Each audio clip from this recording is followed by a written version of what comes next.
Come celebrate 10 years in the ultimate open world of Tamriel and play The Elder Scrolls Online for free, now until April 9th. Adventure solo or alongside friends on unforgettable quests slaying dragons, defending castles, and traversing wintry Skyrim or the mushroom forests of Morrowind. With no catch-up grind or subscription required and fun content no matter how long you have to play, start your legend today for free. Head to elderscrollsonline.com/freeplay, rated M for mature.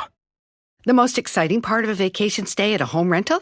Easy. It's being greeted upon arrival with a rusted lockbox affixed to the underside of a stranger's condo. Yeah, you simply twist knobs, click gears, jiggle it, and then rip it off its moorings, and voila! Your prize is a key to a questionable home rental and maybe tetanus. When you just want to get your vacation started by actually getting into your room, it matters where you stay. At Hilton, we deliver your key right to your phone on the Hilton Honors app. Hilton for the stay. This is American History TV's Lectures in History podcast. This week, a class from Tulane University about playwright August Wilson, his contribution to African American theater, and his Pulitzer Prize-winning play Fences. The class is taught by Tulane University professor John Ray Proctor.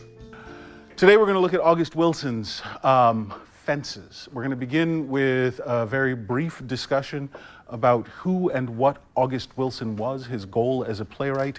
I'm going to repeat some stuff that you have heard before from our in-class presentation from Sem Hall, but there's going to be some stuff that I'm going to talk about in a little bit more depth than we talked about last class. On Thursday, you guys are going to look at T-Bone and Weasel. I really hope you all read that and prepare to do that. I'm going to give you your very quick pop quiz. The pop quiz for Fences should be easy as we will be done discussing it, but we're going to take it so that you guys can get a grade for it. And you will also have the pop quiz for T-Bone and Weasel. Let's start with August Wilson.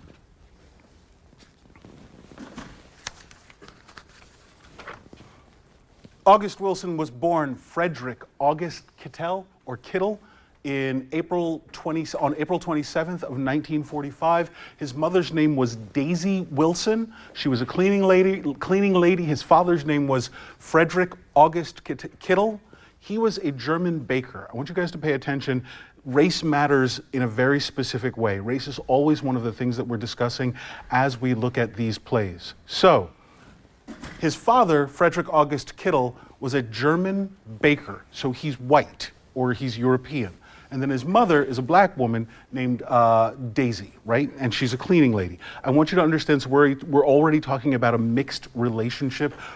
So his mixed identity is a part of what he's working on when he's writing. Like how he is negotiating African-American existence is a part of who and what he is as he's working as an artist and as a writer. It's part of the mission that he's undertaking. He is the fourth of 6 children. And they live in the Hill District of Pittsburgh, Pennsylvania. A lot of what Wilson's going to talk about deals with the Great Migration. I've mentioned that in this class before. The Great Migration is what happened after Reconstruction in the South, when the social status of black people moved from slavery to freed to the Reconstruction era to sharecropping. So sharecropping was this new kind of, or new name for, I don't think it's quite accurate for me to say slavery, but essentially that's what it becomes. We've talked in this room about what sharecropping is, right? Good, thank you. And it's just a system where the black people who used to be the slaves on the plantation are now in a position where they are renting what used to be the slave cabins. They are renting the clothes. They are renting the tools to go work for the same farms on which they were enslaved. And they enter this system in which they're never able to actually pay for the rental fees for the things that they're now using to till the land. So that's why that's one of the motivating factors that caused a number of blacks to move northward at the turn of the century and pursue a better life in the North. I want you guys to think for just a couple of minutes about what that does or what that means for black families in the South. Was it whole families moving north, or was it more often than not the man who would go north, or the eldest son who would go from the southern states to the northern states, and their purpose was to make money that they could send home? That's always the goal. You'll find a number of people in Pittsburgh, in New York, and in Chicago who have come north looking to make a fortune so that they can either make enough money so that their families can come up to the north and live with them in the north, or so they can send money home so that the people that are their people down there could have a way of living. So understand that one of the things that Wilson is talking about, one of the things that informs what Wilson is talking about, is the Great Migration. In Pittsburgh, because these rural areas are now dealing with an influx of black people, there are racial tensions that start to get built at the turn of the century and afterwards. The racial tensions include white neighborhoods in which black presences hadn't been before, in which now you have a growing poor black population who need things to live. They need jobs, they need food, they need shelter because it's cold. It's colder in Pittsburgh than it was in South Carolina or in Georgia. And the black people who have now migrated north they get to a point where they're like, how do we live? How do we feed ourselves? How do we clothe ourselves? These become the primary concerns. Understand that all of those things are what are informing fences when we finally get to it. So at the age of 15 in 1960, he drops out of high school and he joins the Army in 1962 for 3 years. And I want to take just a second and talk about what that means. Why today do we have black people? I can't give you the real percentages. I would be making stuff up and lying to you. But I believe there's a higher percentage of black people in our current military than other races. What are some of the motivating factors for joining the military? What does it give you? He is unmarried at this point. Go ahead. Yeah. A lot of like Army recruits go to like poor black neighborhoods or like poor neighborhoods of people of color to go recruit like black and brown kids, so and like kind of like push the education opportunity, like getting paid and using that as like a force to kind of bring more, because like they wouldn't get it from like rich white kids, so it's like right.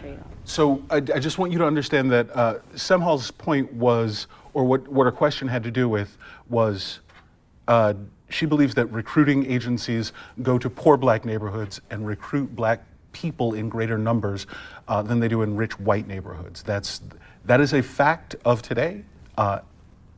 May have been a fact in the 1960s, but it's a job. It's a good job. It provides money. It provides an income. It provides a steady income, right? And you're risking your life, yes, but that's part of this. That's part of this. Think about the institutions that take black men away from their families, outside of prison, and what will become the insane incarceration rates based around things that happened in the 80s. But we have to go back and look at the systems that moved black men away from their families. The Army was one of them, or the armed services were one of them, but it wasn't in a cruel way. I think they were offered this opportunity.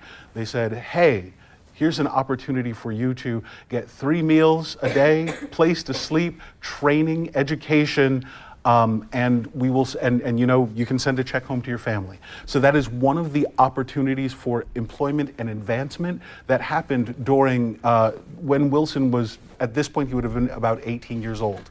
But he's in the Army for 3 years.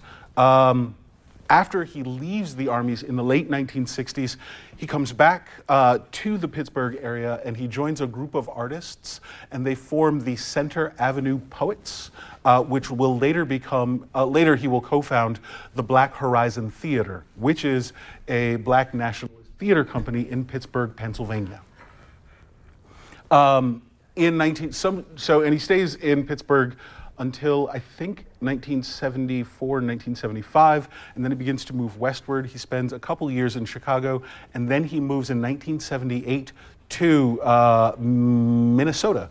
And he joins, and he's going to concentrate on playwriting in Minnesota, and he joins the Penumbra Theater, and the artistic director for the Penumbra Theater is Lou Bellamy. The Penumbra Theater is a Black-owned, Black-oriented, and Black-centered theater company in Minnesota.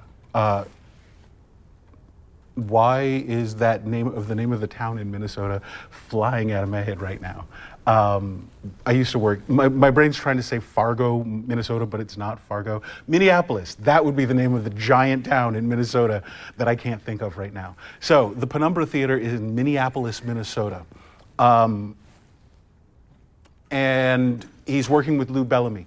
Understand that August Wilson gets to a point in his life where what he's writing about is the lives of Black people. And I want you guys to think for just a couple of minutes about why that's happening. Why is it significant, and in what way is it significant that he is writing about the lives of Black people? We've talked in this class before about the shift between white artists writing Black voices. What does it mean when a white playwright writes a Black character into a play? What does their voice sound like? Is it authentic? What is the character's purpose?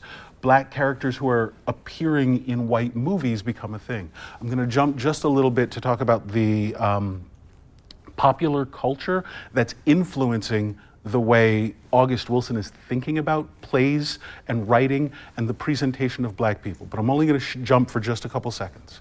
I want to talk for a second about the popular culture of the 1980s. So in the 1980s, what are the things that are informing, and I'm talking about the 1980s because August Wilson will ultimately talk about, we're going to talk about fences, but let's talk about the things that were informing the way Wilson was thinking about the world. So in the beginning to the like 1980 to 1986, 1987, what are the popular images that are influencing what Wilson is seeing? You've got the movies include E.T., Return of the Jedi, Raiders of the Lost Ark, Beverly Hills Cop, Breakfast Club, Pretty in Pink, and Some Kind of Wonderful. I know that most of these movies came out before you all were born. Are you at all familiar with these series of movies? Have you heard of them before? If you think about things like The Breakfast Club, if you think about things like Pretty in Pink, I think his name is John Hughes, if I'm not mistaken. John Hughes is making a whole genre, and we talked about what ideology means in this room before. Ideology are those unspoken and sometimes less clear structures that influence the way people think about America, the way women should behave, the way men should behave, what it means to be straight, what it means to be gay, what it means to be a whole lot of things. No one says it outright, but it's always, it's unspoken underlying structures that inform the way we think about race and identity and class and gender. That makes sense? Good. So if you've got movies like Pretty in Pink and Some Kind of Wonderful, and I think there's a movie with John Cusack holding up boombox that I can't, High Fidelity? I don't think it's High Fidelity. I can't remember what it is. But you have all of these as the biggest movies that are coming out in the 80s. And the primary concern in these movies for a lot of, I think this is technically the beginnings of rom-com. I'm not a cinema professor. I can't tell you the truth of that. But white women, white men falling in love. Those are what a lot of those stories are about. Overcoming rejection, overcoming obstacles, overcoming blah, blah, blah. So most of our movies in the 80s are dealing with white folks falling in love. Think for just a couple seconds about how we, people of color, African American people, appear in those films. Give it just a little bit of consideration. We are more often than not marginal or tangential. We are someone else in that story, right? So when we finally make it to August Wilson, we have an instance of, so the things that are motivating August Wilson are his desire to move black people from the margins to the center and say, what's true about us? What matters to us? What's happening in our lives? Because when we're just on the margins, what we have to say is maybe not, it's not part of the main story. And so it becomes this caricature where we're saying the funny lines. Like I said, prior to this, we've got George Jefferson, who began as a marginal character in it's not called the Archie Bunker Show, but it was Archie Bunker. And then we've got Good Times, black people showing up in comedy. Black people's lives in popular culture for a very long time was something that you laughed at, not laughed with, but laughed at, right? We were the joke, we were the comedy. Think about Eddie Murphy, I don't know if any of you have ever looked at or read his early comedy, but think about what that's rooted on. And it's different. Black comedians, black people creating black comedy for black people is a different experience than black people appearing in largely white structures and being as something to be laughed at. So I want you guys to consider how that works. On television, we've got Roseanne, Married with Children. VCRs become a thing in the 1980s. MTV, believe it or not, at one point in time, music television began with music. Like video killed the radio star. I think it was 1986 or somewhere around there. I was a high school student, and we all know, you all are looking at me with vacant expressions, like for real. The very first song that ever played on MTV, and I don't know it because of a Trivial Pursuit card, was Video Killed the Radio Star. I can't tell you who did that song, but I know that was the song. And Michael Jackson's Thriller. Think about Michael Jackson in the 1980s. This is how black people are represented in art becomes a thought that people are doing on purpose. People are really considering what happened. Black artists, black playwrights, black songwriters, black performers are, I'm not saying that they are embracing black identity, but they're becoming critical and critically analyzing black identity in a way that is a response to the blaxploitation films of the 1970s, in response to the civil rights movement of the 1960s. We always have to look at things in relationship to each other. We've got the 1960s and what happened during the civil rights movement. We can go back further and look at the 1950s. And we again look at Emmett Till's mother, who realized the value of performance by keeping Emmett Till's casket open. That was an act of performance. She was like, this won't happen behind closed doors anymore. Think about private voice versus public voice. What does it mean when we are forced to keep something in private, as opposed to what happens when we make it public? Think about the developments in technology that have happened between the 1950s and the 1980s. Think about the advancements we make in telephone. Think about the advancements we get in recording technologies. Think about the advancements we've made in film and television itself. For example, and the way that should make sense to you guys now, there are videos every time something happens out there. If somebody meets you in the grocery store parking lot and they start acting funny toward you, what's the first thing that happens? What is the first thing that happens if you are in a public space and you think things are going to go bad? That's not a rhetorical question. You can leave, yes. Somebody pulls out a phone and starts recording. We have all of these instances right now of things that used to happen without any evidence, but now there's evidence, right? There's evidence not only from local street cameras, but everybody in this room has their own phone. So they have a way of documenting their existence and that these crazy things happen to us, right? Because that's what African American existence becomes for a while. We say to the public, you are treating us in this way. And oftentimes what comes back is people go, it can't be that bad. You are exaggerating. Well, now we get to the point where our phone comes out, we're like, We're not exaggerating. This is what's happening. And so then what happens subsequently is this weird justification. Oh, I have to understand the context for that, right? That was taken out of context. Maybe it wasn't taken out of context. So when we get back to August Wilson, in the 1980s, the things that are informing his artistic vision and his life as a writer include all of those pop culture references that I talked to you. And so he's seeing a large, what's informing his television and his movie habits. He's like, that's white people's world. Who's writing about us? And when they write about us, what are they saying? That's what's driving him as a playwright. Good. So let's talk about, really briefly, I'm going to go through the contextualization of the 1980s. A lot of this is stuff that I was alive for, and we have a different relationship to this. Like, I realized as I was putting this up here this morning that you guys are going to look at a lot of the stuff that I'm about to say as stuff that only ever existed in a history book. But I was in high school from essentially here on. Right? So everything that I'm talking about are things that I have a memory of having happened while I was in high school. So I was a little bit younger than where you guys are right now. So in 1980, Mount St. Helens explodes. I can't begin to tell you what the images of the ash pouring all over those people looked like. And it was on my television for days. Images of people covered in ash. We all saw it. It's what informed us. On October 10th, 1980, President Jimmy Carter signed legislation establishing the Boston African American National Historic Site.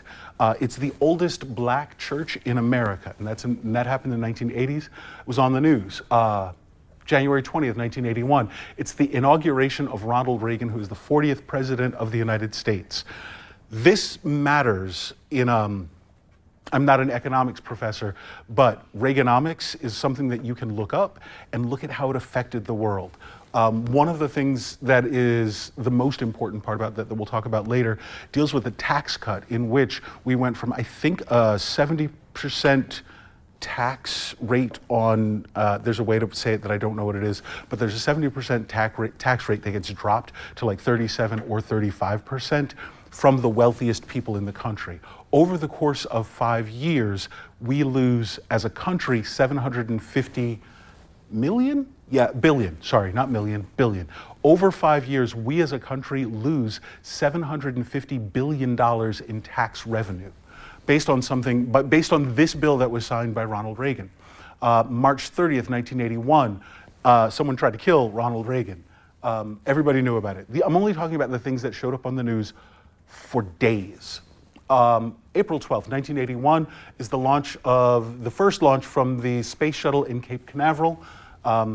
January 29th, Reagan's tax cuts cost America $750 billion over the next 5 years. September 12th, 1981, Sandra Day O'Connor becomes the first female justice of the Supreme Court. These are big stories that we couldn't not see. So I'm absolutely positive on some level these stories impacted or were in the awareness of August Wilson. I don't even say that it necessarily impacted Fences, but these are the things that he's thinking about. So as you guys think about what the themes are in Fences, and as we move from the deeply personal to the public, I want you to think about the way the public is becoming aware because of the way the public's growing awareness of the world, of the nation, of the national identity. March 2nd, 1982, the Senate passes a bill eliminating the practice of busing to achieve racial integration. So busing stops in 1982. Was racism fixed in 1982? No, I don't think it was. Busing was born as a way to I think that busing was initially built as a way to integrate blacks and whites. It had to do with equality. Do you all remember? What do you know of that from history? Why we bust those? We talked about this a couple of classes ago. the one black young woman who had to go to school in Mississippi, and the 5,000 National Guard people who went to Mississippi just so she could go to school. So that would have been, 1954, 1955? 1954, 1955. All of these things are related to each other. Black people being allowed to go to largely white institutions, being allowed to. And we in this room have to think very specifically about what that means for us. We here at Tulane, looking at the racial demographics of Tulane, have to always consider what that means to us. We are a part of this history. September 20th, 1984, The Cosby Show premieres. And we've talked about that in this room. The Cosby Show is one of the first times we have the representation of a black doctor, black male doctor married to a black female lawyer, and they have 5 kids who are all successful and professional and living life in a way that is not abject poverty, that is not just a joke, that is not in constant pain. The things that concern the Cosby family, we have to consider what their primary concerns are. We can think about Vanessa, who was looking for a boyfriend. Very smart. It became layered. It became what black people are was something new because of The Cosby Show. 1985, Bob Geldorf raises $70 million for relief in Ethiopia. He does this with a giant concert, a giant televised concert. 1986, for the very first time, January 20th, 1986, Martin Luther King is officially, the Martin Luther King holiday is officially recognized for the first time. January 28th, 1986, the Challenger space shuttle explodes, killing 7 astronauts. It's one of those things. I'm 50 years old now, and I can remember where I was when this happened. I was in high school. This was my senior year of high school. How old were you guys? Do you have a memory of 2011, of what happened to the world on September 11th, 2001? Do you guys remember that? Do you have images of the towers falling in your head? Okay. Just a generational thing. There are several things that have happened in our country and in the world that we as people, we got images fed to us on television. One of those for me was the explosion of the Challenger space shuttle. We watched it launch, and just moments later, we watched it explode. And we watched 7 astronauts disintegrate. We watched it as a nation. In 2001, September 11th, we watched airplanes hit the Twin Towers in New York, and then we watched in real time towers fall on fire, and we watched it happen. So I find it interesting that as a group of people, you guys were too young to have a memory of where you were at those times. And then May 25th, 1986, I included this one, Hands Across America. The 80s were a special, special time. But you guys should have a reference for Hands Across America as of last week. What is your reference for Hands Across America? It's Jordan Peele's Us. Good. So when I want you to think about the things that have global impact, that's one of them. So this is the world that is informing August Wilson as he is writing the play Fences. I have one more thing to talk about, and then we're going to discuss Fences as a class. I want to talk about the Pittsburgh Cycle. The Pittsburgh Cycle is a series of 10 plays that August Wilson undertook to move black identity, black concerns, black lives from the margins to the center. He did it on purpose. His goal, it wasn't that he was necessarily, he may or may not have held animosity for white America, but white America isn't the central concern of his plays. White people are not the central concern of his plays. Black lives, black identity, black existence gets moved to the center of his plays and his playwriting. The Pittsburgh Cycle begins in, well, it's different.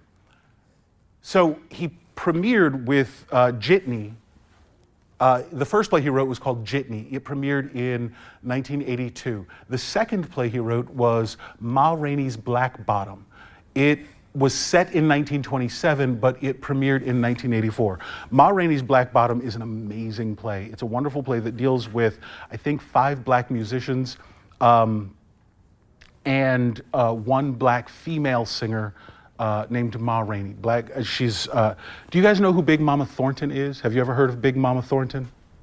Okay, you should look up Big Mama Thornton. If you are just hanging out at your house, listening, doing homework, you might want to listen to Big Mama Thornton. You could actually listen to Ma Rainey. You can go back and go, oh, Ma Rainey they're a different type of singer.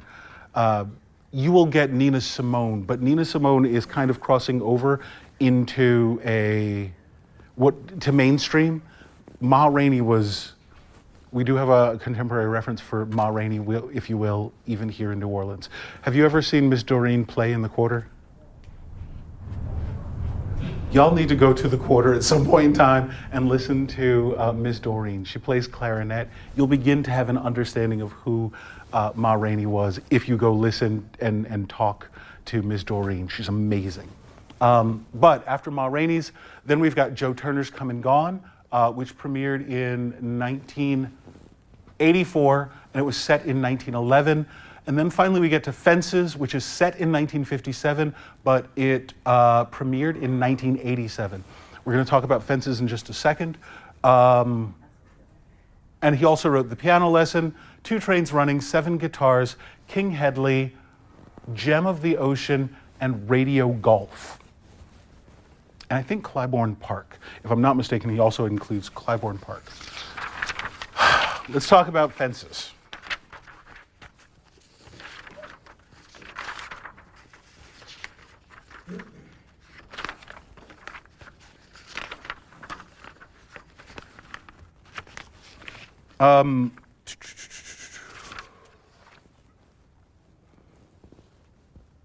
August Wilson is influenced and in conversation with more artists than just playwrights. I know that all of these things inform him, and at some point in time he moves away. He stops concerning himself with white representation, and he specifically begins to seek out black representation and black art. One of the artists that he specifically looked to was Romare Bearden. Here, let me show you. So that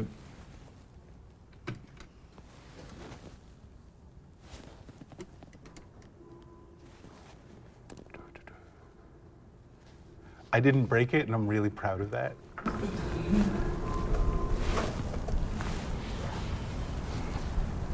I have a question about Ma Rainey's Black Spirit. Does that have to do with like sexuality? Ma Rainey's Black Bottom? Yes. In fact, Ma Rainey's Black Bottom, it does in fact have to do with sexuality. For a while, Ma Rainey had one of the other characters in the play is Dussie Mae, and Dussie Mae is an opportunist, a young woman who is an opportunist who has built a relationship with Ma, and the play intimates that it is of a sexual nature. Okay. So yes, dealing with that is a part of that as well. Like the train, the serpent, the guitar, but these are all natural things that I saw. When I first began to do collages, I had no idea that I was going to develop certain symbols that run through my work, like the train, the serpent, the guitar. But these were all natural things that I saw. I used the life around Mecklenburg County in North Carolina. The black people had to do with the train. So these are the elements of my environment. That's right. You know, we looked at this was just the jumping off point when we did the liquor store. I used the train because so many of the lives of black people had to do with the train. So these are the elements of my environment. To get me started. Screen up.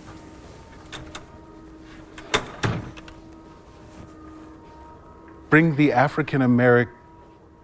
bring the African American experience, or bring the universal to the African American experience. What is significant about bringing the universal to the African American experience? What is significant to you about an attempt to bring the universal to the African American experience? Yes, sir. Like, it makes it something that everyone can understand. Like, it makes it easier for you to, like, I guess, relate to it, to the story. Like, doesn't matter if you're black, white, or whatever. Like, you can relate to it more. How does the idea of empathy impact what you were saying? Well, people feel more empathy towards, like, black people. They would try and, like, help out with more of the issues that are going on in the community. Okay. I feel like making the black experience understandable. We all have children, right? I think about Trayvon Martin. Every time I think about August Wilson, I'm stuck. And August Wilson's artistic purpose, I find myself thinking about Trayvon Martin. And I want to know why the newspaper, why the media depicted him as such a monster deserving of such treatment, when all I saw was a 17-year-old boy who had been followed home, right? Empathy.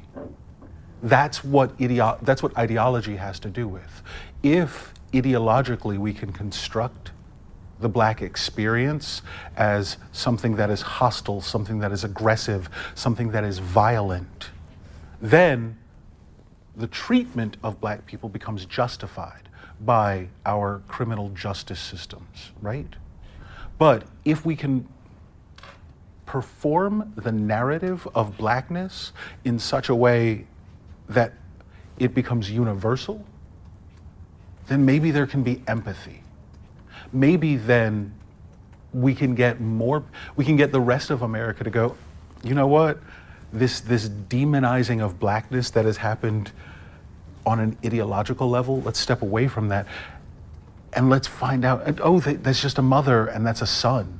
When we look at Rose and we look at Troy in Fences, we're hearing the story of a man and a woman, right? They don't really concern themselves with the white world around them. That's not they're concerned with their lives.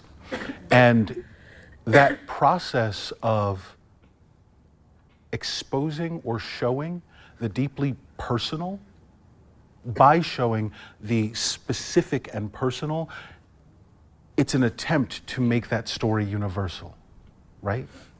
Oh, a husband and wife. It's not about this black husband and this white.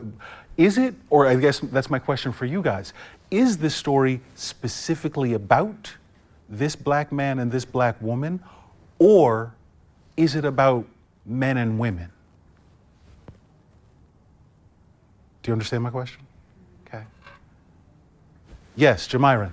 I feel like it's about men and women, and like they're really just like symbols of African American men and African American women, and how like we interact with each other. Okay. And I feel like it probably showed like more of a private life of African American experience. Okay. And how like African American husband and wife interact with each other. Would you say that Fences humanizes the black experience? In a brutal way, I say it do, like in a direct way, from his dialogue to like towards from the main character, African American man, his dialogue towards his children and his wife.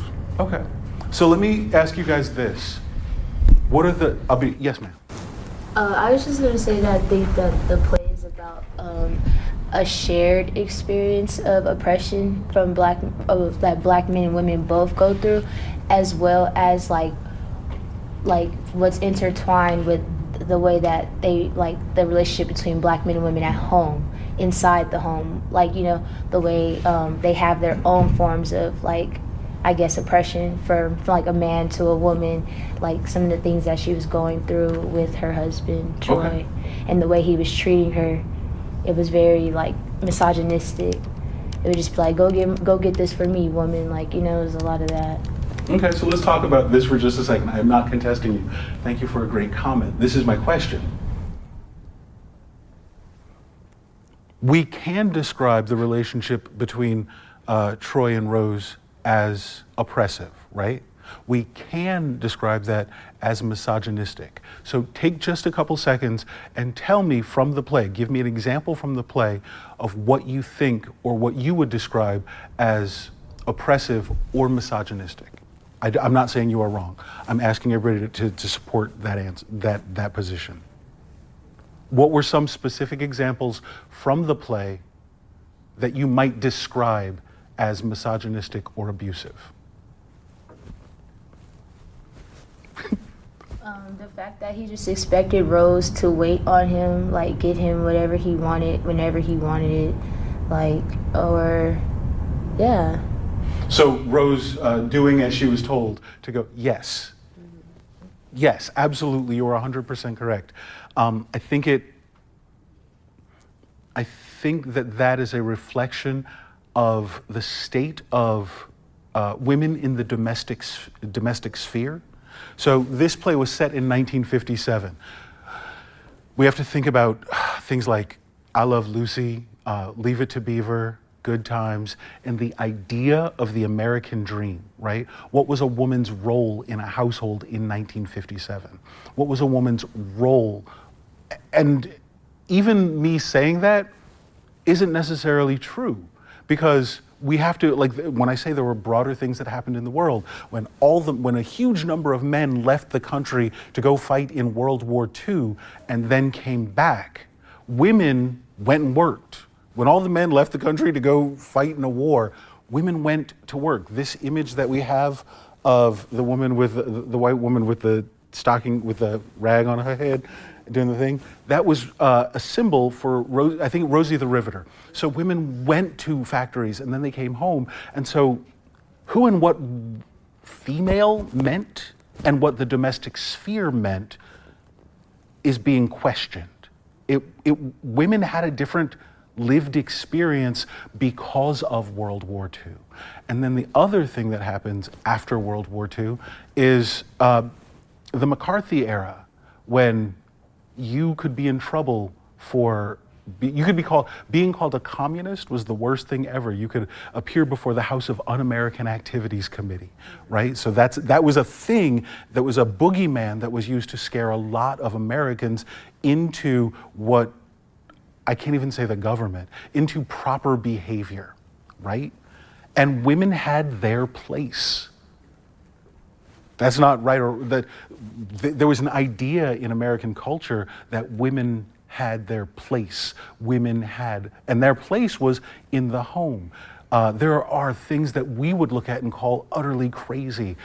Magazines, specifically for white women, about what having your man's drink ready when he came home from work, being dressed nice, wearing a pair of heels and stockings, and having a full face of makeup on. These things were in magazines. I've seen them. They all exist. And we can go back and look at them. Primarily, and this was a rhetoric that was being taught specifically to white women, and black women were trying to figure out how we fit into the American society. Black women's hair is a part of that story.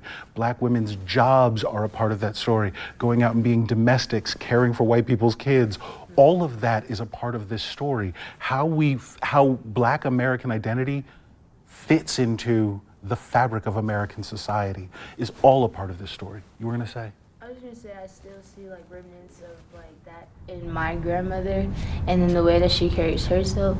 For one, she like put rollers in her hair every single night. For as long as I've lived, I've never seen her miss a night. I don't know how she does it, and I bet that's so uncomfortable, but also, we cannot have guests if the house is messy. Like, you know, that's the thing. Like, you have to uphold this image that you are very well kept, you know? Mm-hmm. Right. Again, it's that public versus private. If your house is messy, people can't come in. I also don't ever remember my grandmother going to bed without rollers in her hair either. And I remember as a boy thinking, how do you sleep on that? It's not comfortable at all. But that idea of presentation. What would you say Ruth's primary concern is in this play? Anybody I've not heard from?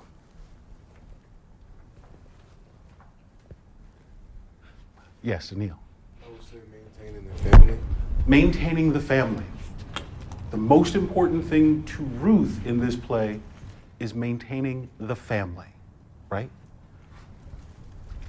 Me? Yeah. I think also like maintaining the image that they're like a happy family, kind of. Maintaining the image. Are they a happy family?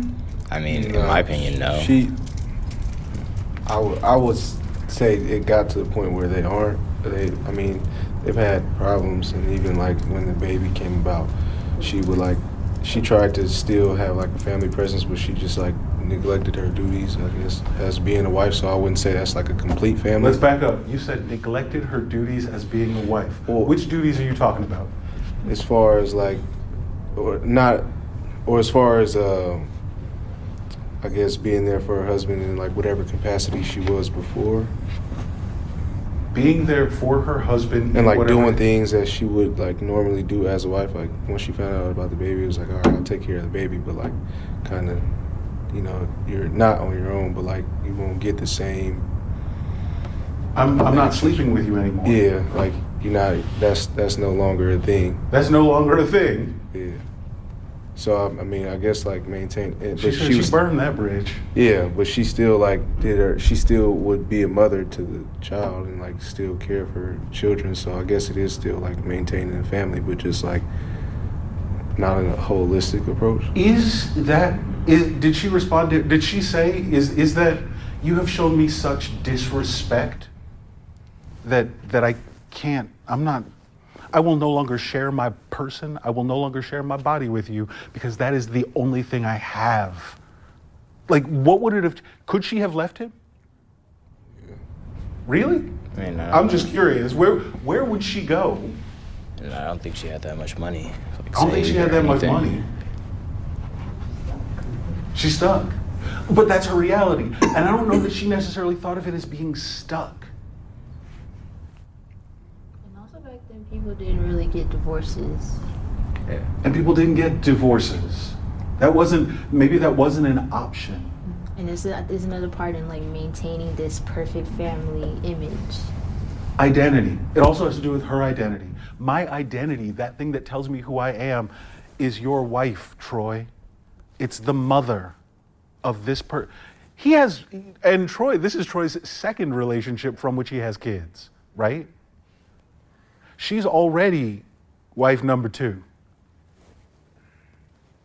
What were her options? What were her options as a black woman in 1957?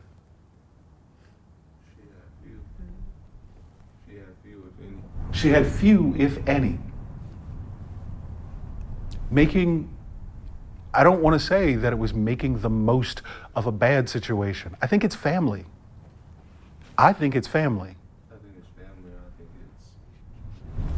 Financial situations, like you said, she really didn't have much money, so why leave something that is somewhat financially stable, or more stable than you would be on your own, than, just staying. Okay. I feel like that factors into it as well. So what does family mean?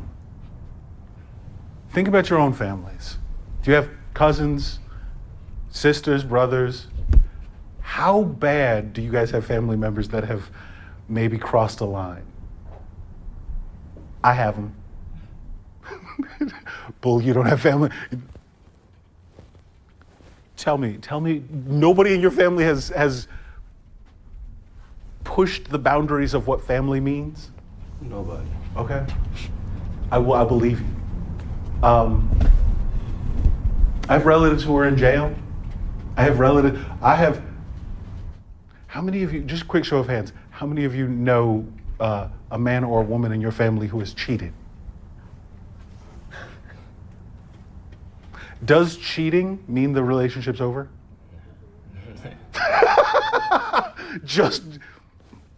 You figure, that's grown folks, right? You figure out how to get to what happens next when you're there. Rose was figuring that out.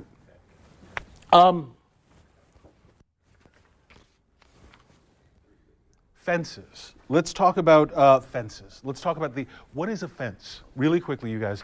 What exactly, this is not me trying to trick you. What's a fence? Something that keeps someone in or out. It's something that keeps someone in or out. Barrier. It's a barrier or a boundary. Okay? What is Troy's activity? What is he trying to do? Jordan, what is it that Troy is trying to do through this whole play?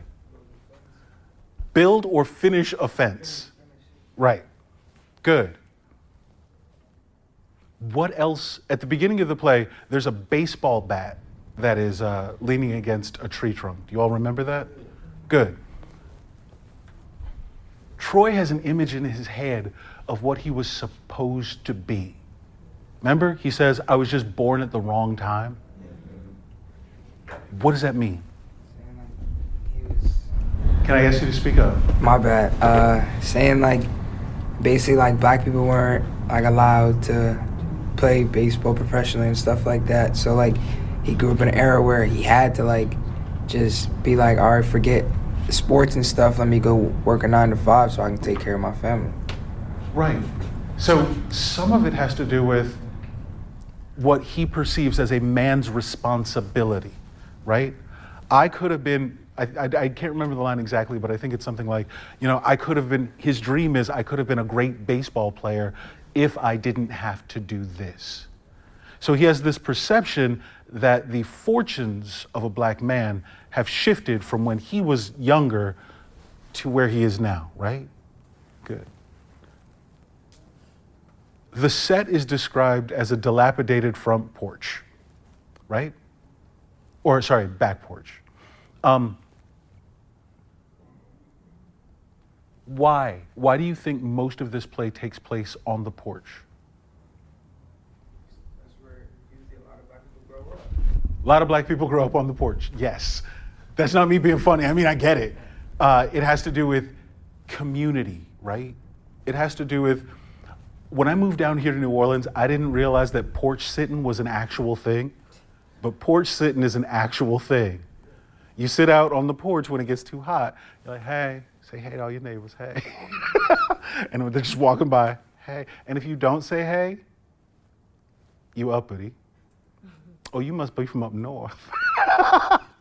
People just sit outside. There's a sense of community, right? Good.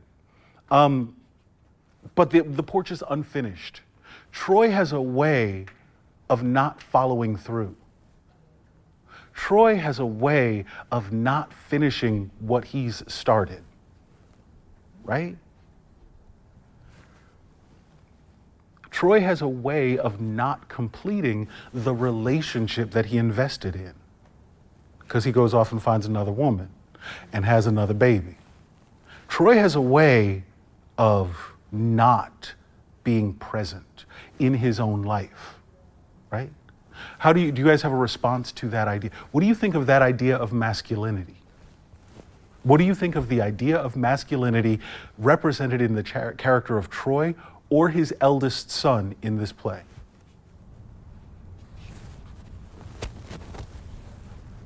Why can this family afford this house? He has a job, yes, but His brother got checks disability. his brother gets a disability check. So it's a little bit, he always has shame. Troy is ashamed that the only way he can get this house is because of his brother's disability check, right? So there's an investment, even, things you want to talk about, but there's an investment in his brother not moving out. There's an investment in his brother still being there and being disabled, right? He has to, that has to be his reality. He loses his house if his brother moves out, if his brother's moved into a facility, or if his brother dies even, right? So there's that dependency on that. What else does this play say about Troy? What else does this play say about the nature of Troy's version of masculinity? Jamiron. I wanted to talk about his relationship towards his son. Okay. Which son? His youngest son. Corey. How he wanted to play sports. Yeah, his youngest son's Corey.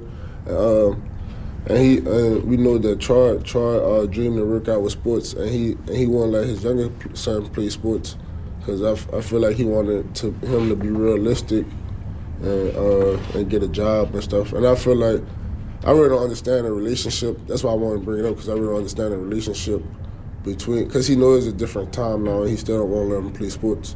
That's why I want to bring up that topic. Why do you guys think? Thank you. Why do you guys think Troy won't let Corey play sports? So he won't be disappointed. Because Troy thinks the reason why he wasn't able to play sports was because he was black, when really it's because he got old and they didn't want to draft an old guy into the league.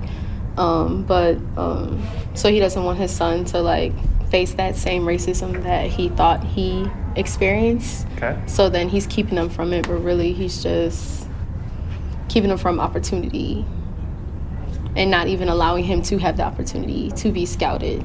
Okay. Bull, your hand was up. No, she just said so. Could it be jealousy? That's what I thought it was. Yeah, I was thinking that too. I was thinking it's like he's getting so many chances, or the void that's being filled to the lack of his discretion and what he's failing to do is beyond him, and he can't find a way to come to terms with it. So he chooses to fight with his son and gives him strikes. And at the end, when his son mentions that's the only way that you're able to have this house is because of your brother, he gets really angry and they start fighting again. So it's a sort of resentment, I feel, in himself, but he takes it out on others because they're able to do what he's not, or what he wish he could have done. Okay. So it's he's aware, but it's he's conscious, but he's taking it out in ways that aren't, I guess, reasonable. Marvin? I just feel like he was trying to kind of protect him, because he didn't want to fall in the same footsteps as him and get to that point in his life and have to struggle like that. So, in your opinion, one of the things that's happening is Troy is protecting? Yeah. Protecting him from what?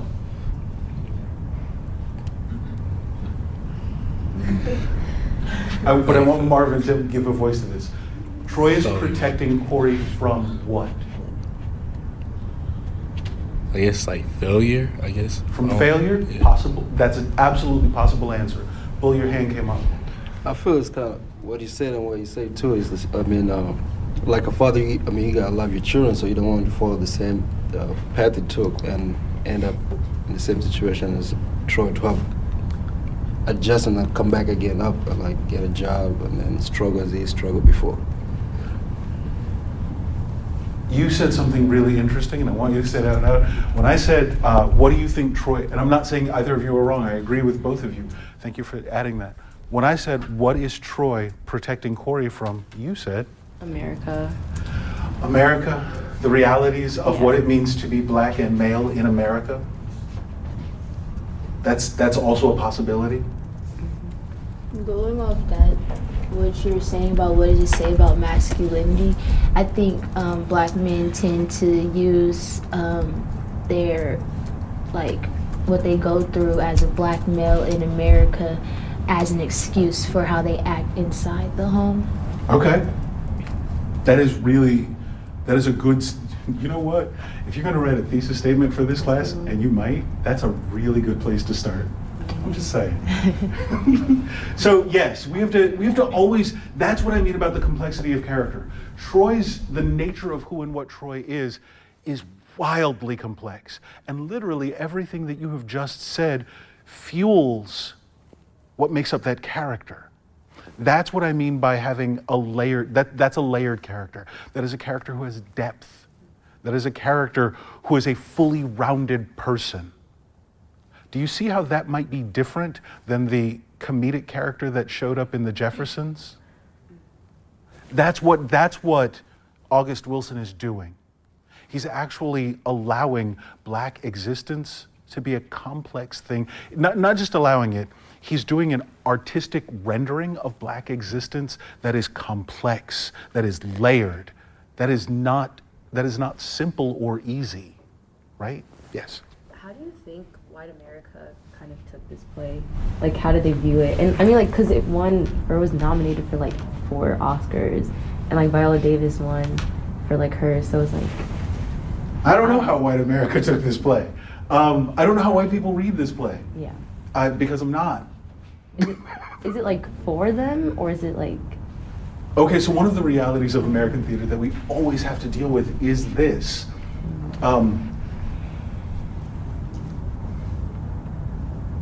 If we look at the economic realities of Black and white people in most urban areas, like even here in New Orleans. In New Orleans, more than 60% of the population is African American. But 80 to 85 or higher percent of the wealth is owned by the white community, right? Yeah. But that's a reality. Great, so I have a theater company, and I want my theater company to be financially successful. That means I've got to charge I'll be conservative. Let me say I had to charge $30 for a ticket, right? The largest portion of the population can't afford my $30 tickets. This past weekend, I went and I saw Raisin in the Sun at Ashe Cultural Center. It's $25 to get in and see it. Majority white? No, at Ashe. Okay, so there are groups of Black people in New Orleans that were like, you know what, if we're gonna support a theater, we're gonna pick this one. So I went and saw that, and there was a largely Black audience. But one of the realities here is, if I've got 250 seats or 200 seats in my audience, I've got to market that to the people who have money.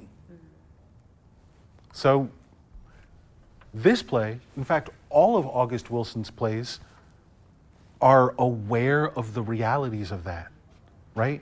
It's putting Black lives and Black existence on screen. Can you give me an example that's happening literally right now of a Black artist who is centering Black identity and Black lived experience? There was a recent artist that just got killed over the weekend. His name was Nipsey Hussle. Nipsey Hussle. I was thinking of a movie maker. Now I'm leading you down a path. Jordan Peele. Jordan Peele said something this past week, because now if you say something or put it on Twitter, what did he say? They're mad about it. Oh yeah. Jordan Peele was, I'm going to paraphrase what he said, but anybody who missed it, he essentially said, he's like, yeah, I'm not interested in casting white guys in my movie because I've seen that movie already, right? Centering Blackness, centering the Black experience, centering African American identity is a part of this project, right? Because for so long in America and in American history and American artistic representation, Blackness has been marginal or tangential, right? So now we're going, what happens? And I don't even know if there's necessarily animosity toward the white world. Like, animosity toward the dominant culture isn't necessarily a part of this play. It's there, it's the reality, but the playwright himself is saying, you don't concern me.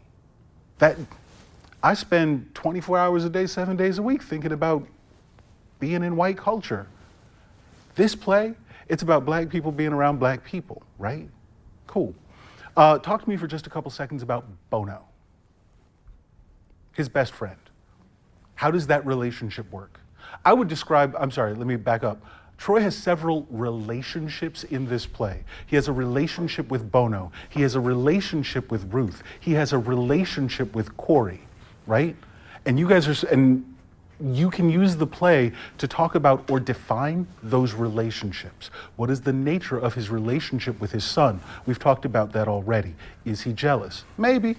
Is he protecting him? Maybe. At some point in time, he says, I don't have to like you. Liking you was not one of the jobs that I signed up for. It's the job of a father to raise his son. to raise his son so he can go out into a world that is perhaps hostile and is going to try and kill him. I'm going to give you the skills you need to be strong, to survive. That's his role as a father. But liking him or even loving him, is that actually the job of the father?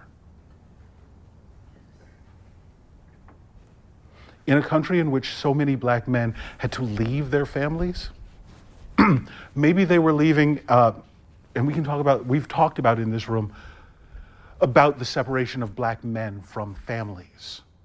We've talked about what that has to do with the history of slavery. We've talked about what it has to do with in the context of the Great Migration.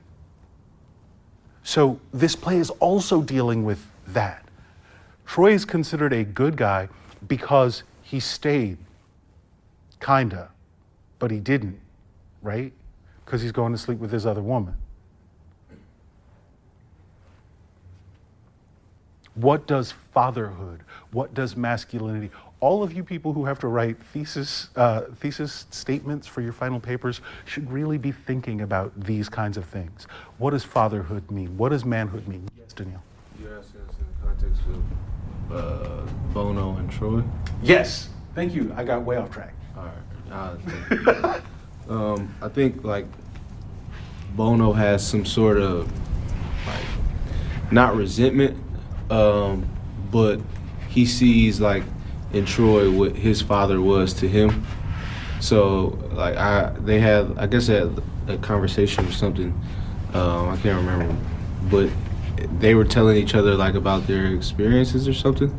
And like in Bono's experience, like his father was like going from woman to woman, like couldn't stay put.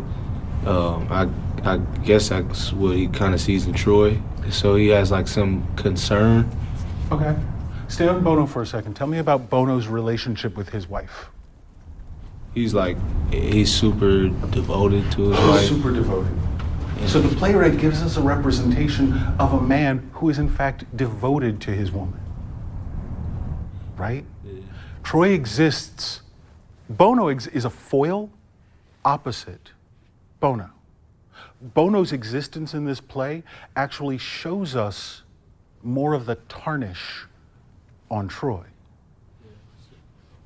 I think I don't think the movie really implies it, but I feel like Bono kind of puts himself in like his son's shoes, or like Troy's son's shoes in some way. Like I don't know. I'm just trying to make connections, but I guess how he kind of sees how Troy is like how he was with his father, and like his son, he doesn't want. I guess he doesn't have like some resentment that he actually like vocalizes, but they were just like in conversation. He was like sharing his experience, so I guess like he sees that between Troy and his son, and like how Troy and Rose are to each other. Bono is a corrective. Bono, did you see Get Out? Yeah. Good. You remember his friend who would keep calling him up going, "What are you doing? Yeah. You should leave." That's Bono. Yeah. Bono is literally that friend calling you up going, "You about to mess up." Okay, you done messed up. Like that's that moment of somebody, the interjection or the interlocutor, I think is the big college-y word for it. Yes. I think Troy's representation of what a man is supposed to be changes when whoever it's directed to. Okay. So when his relationship with Bono, he's gonna like boast about women or all these women that he have, or like he's like they're drinking like all the time, like that's his idea of being a man when he's with Bono. And then to his son. Or freedom. Elaborate. Huh? What does that mean? What do you mean by that? Does he get to be free with Bono? He gets to tell his story. He actually gets to be kind of a star. He gets to be entertaining and fun. So his relationship with Bono, it's carefree, kind of? It's a double whammy, though. It's a double whammy, though. Why? Because he gets that, he can, in a sense, be carefree, but not too carefree, because like Bono isn't passing judgment on him, and he's not gonna let him like slip, or he'll. No, he's totally passing judgment. Well, he is, but like I'm saying, like in context of his head, like he's conscious of it, like, you know. Yeah. So I mean, he's a man at the end of the day. He'll say something, or he's gonna let a man be a man, but like he's very conscious of it. Like he knows, but I could tell by like that conversation that they had. Yeah, but Bono moves away from him at the end of the play. Yeah, Bono's so like that's what I'm saying. It's a double whammy. Like he thinks like he just removes himself. Like, you know, he'd rather not engage, or he'd rather just let that be him. I'm gonna let you sink on this ship all in your lonesome. Got it. Good. I saw a hand back there. All right, good.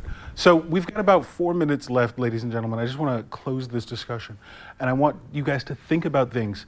One, the plays that we're studying in this class, from Langston Hughes to Lynn Nottage to Pearl Cleage, all of these plays are in fact in conversation with each other. I want you to think about, for colored girls who've committed suicide when the rainbow is enough, in relationship to this play. For colored girls, we've got Ntozake Shange, who is voicing and taking the place of, or she's allowing a black woman's voice to be heard. These are the private thoughts of a black woman. This is the private world that we've always been told not to show to the public, right? In the same way, August Wilson is with plays like Fences and the entire Pittsburgh cycle, moving the private lives of black identity into the center of the artistic mission, right? I want you guys to think about what that means in terms of, in context with each other, not necessarily Ntozake Shange and August Wilson, but absolutely those two, as well as Passover, which we watched in class. In what way is the movie, or the film of the play Passover, also still in conversation with this play, right? So in Passover, they can't get off that corner. They're stuck. They can't go anywhere. Much like Troy, who is stuck and can't go anywhere, right? Much like the women in For Colored Girls are stuck and can't go anywhere. What does that say about black existence? What does that say about the nature? What are black artists saying about the nature of black existence? So that's what I want to leave you with. Please, all of you, read. You'll get a pop quiz on this play, Fences, and you'll get a pop quiz on T-Bone and Weasel on Thursday. And we'll talk about T-Bone and Weasel on Thursday. Thank you. Have a great day. Thanks for listening. Please rate, review, and subscribe to this podcast wherever you get your podcasts. We would love to hear from you. You can email us at podcasts@c-span.org.